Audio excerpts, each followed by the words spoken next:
In this week's video we find out where they hide the wine, we get bowled over, we sit out another Mediterranean storm in Marmaris, we return to a lovely anchorage where we'd been before only to find £22 for a kebab, chips and a beer. Yeah. £44 for the pair of us. Yeah. We pick up a mooring made from buckets of cement and Grandad's baling wire, and we drag another down the Koyu in heavy winds. But stay with us if you want to see a happy ending.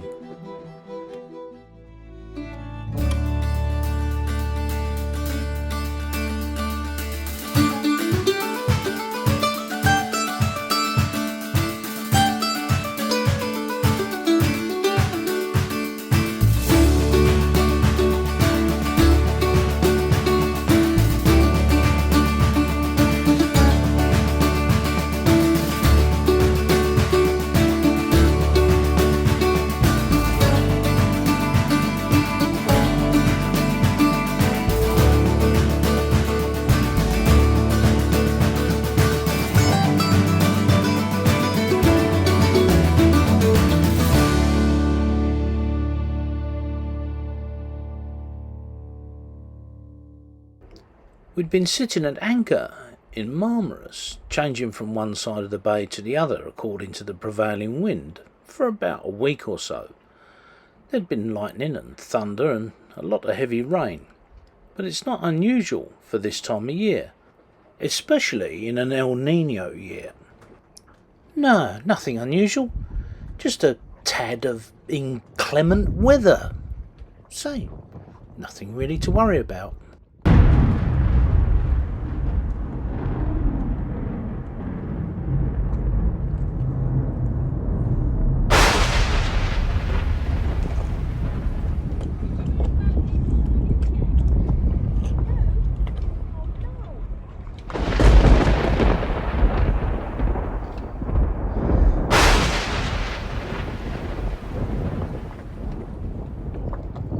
No, absolutely nothing to worry about.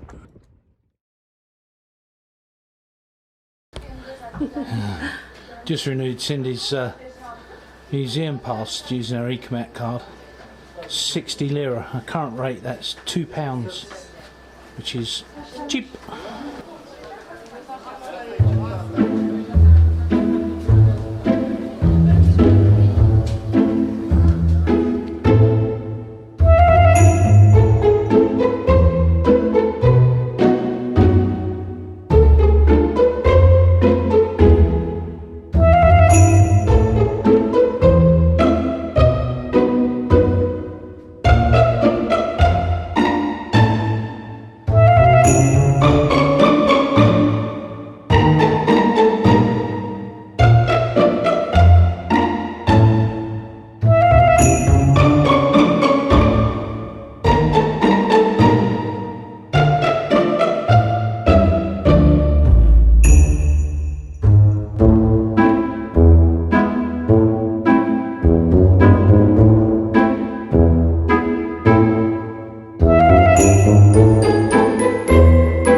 From Marmaris we moved further down the coast to a place we've been before.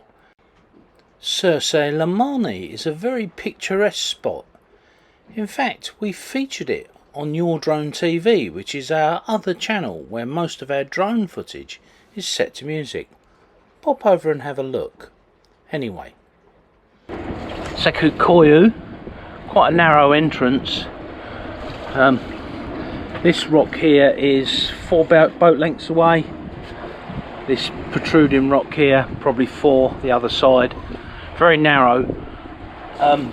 What does happen here is that the wind, generally the northerlies which come through in the summer, come over the top of this hill, and you get this turbulence, which means that down inside the koyo the wind is blowing down and in all sorts of directions, so it can be a bit of a pig. There's seagrass on the floor there. There's some sandy patches. Best to tie back. Whatever you do, don't use the boys provided the moorings. Let's tell you about the moorings. We arrived fairly late in the evening and decided to anchor in the middle spot where this yacht is.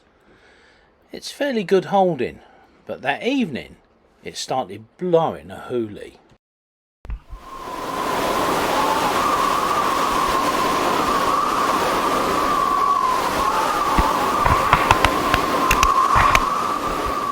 A large powerboat in front of us started to drag on his mooring.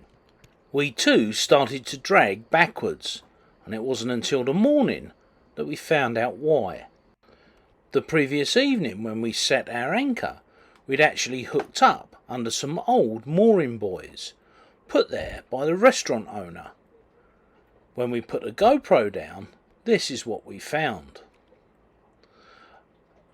There were 9 small blocks, all tied with bits of what can only be described as baling wire or string to a large mooring rope. There it is there, and you can see the ropes at the bottom, the small lines.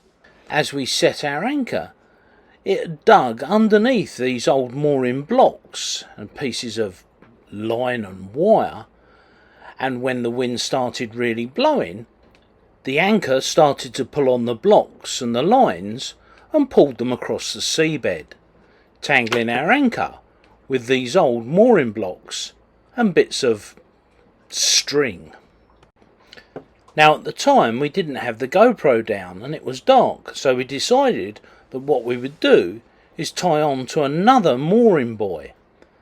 That too dragged about 3 meters in the wind. The following morning we got up, put the GoPro down and saw what had happened. Luckily the blocks were only about 7 meters down, and I only needed to use the hooker down to about 3 meters to untangle everything. The restaurant then insisted that we needed to eat in the restaurant in order to pay for a night on their mooring. Can you believe it? These moorings are not official. They're basically illegally laid, and you use them at your own risk. Our boat weighs about 7 ton unladen, probably about 8.5 fully laden. A bigger, heavier boat with more windage would easily drag them across the seabed with no problems at all. As it happens, a few days earlier it had been our 40th wedding anniversary, so a nice meal out and a drink wasn't unwarranted. And so we ate in the restaurant, as the owner had told us it would only be about 600 Turkish lira, or thereabouts, for the 2 of us. This location is extremely pretty. Wild goats roam the shores, as well as wild donkeys, and in the evenings they come down to the shoreline, not only to be fed, but to drink from the springs where fresh water percolates down from the mountainsides. It really is quite a pretty spot. How was your £22 kebab? Well, it was tasty, but £22 for a kebab, chips and a beer? yeah. £44 for the pair of us? Yeah.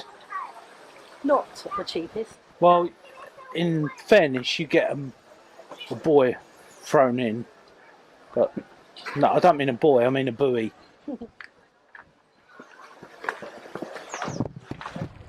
However, the next day was cracking.